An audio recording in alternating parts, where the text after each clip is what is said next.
કેમ છે વિદ્યાર્થી મિત્રો? બધા મજામાં હશો હે ને? તો આપણે ધોરણ 3 હિન્દી વિષયમાં પુનરાવર્તન કરી રહ્યા છીએ.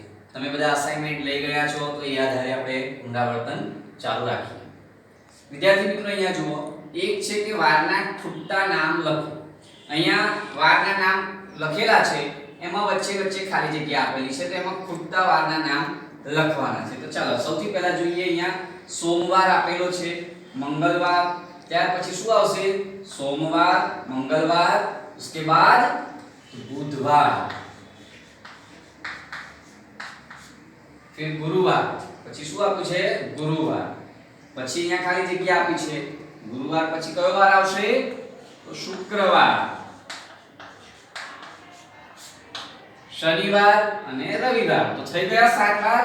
સોમવાર, મંગળવાર, બુધવાર, ગુરુવાર, શુક્રવાર, શનિવાર અને રવિવાર. એ રીતે અહીંયા નીચે પણ એ રીતના આપેલું છે. સૌથી પહેલા આપ્યું છે શુક્રવાર, શનિવાર, પછી ખાલી જગ્યા છે. કયો વાર આવશે? તો શનિવાર પછી આવશે રવિવાર, પછી સોમવાર, પછી પાછી ખાલી જગ્યા આપી છે, પછી બુધવાર અને પછી ગુરુવાર આપ્યો છે. સોમવાર પછી કયો વાર આવશે? તમારી જાતે લખવાનું. અને આ ઉપરાંત બીજા અસાઇનમેન્ટમાં પણ આપેલા છે, એ પણ તમારી જાતે લખવાના છે. આ આવડશે એટલે આ તો આવડવાનું છે હે ને? ચાલો આ બાજુ જોઈએ. ઉદાહરણ પ્રમાણે શબ્દ બનાવો અને લખો. અહીંયા બે ઉદાહરણ આપેલા છે. જોઈએ પહેલા. અહીંયા એક ગોળ રાઉન્ડમાં બ લખ્યો છે. કયો અક્ષર લખ્યો છે? બ લખ્યો છે. અને અહીંયા શબ્દના અંશ લખેલા છે. તો અહીંયા લખ્યું છે ગુલા અને અહીંયા બ છે. તો બ ને અહીંયા આપણે જોઈન્ટ કરીએ તો કયો શબ્દ બને છે? બગુલા. એવી રીતે અહીંયા બ છે અને અહીંયા ત અને ખ છે. તો આ આપણે લખીશું. શું લખાશે? કયો શબ્દ બનશે? તો બતક. કયો બનશે? બતક. એવી રીતે અહીંયા રસાત અને અહીંયા બ આપેલો છે એટલે બ ર સાત. તો અહીંયા શું લખીશું? બરસાત. એ જ રીતે અહીંયા બ આપેલો છે અને અહીંયા ક અને રી આપેલો છે. તો તમારે અહીંયા શું લખવાનું છે? તમારી જાતે તમારે લખવાનું છે.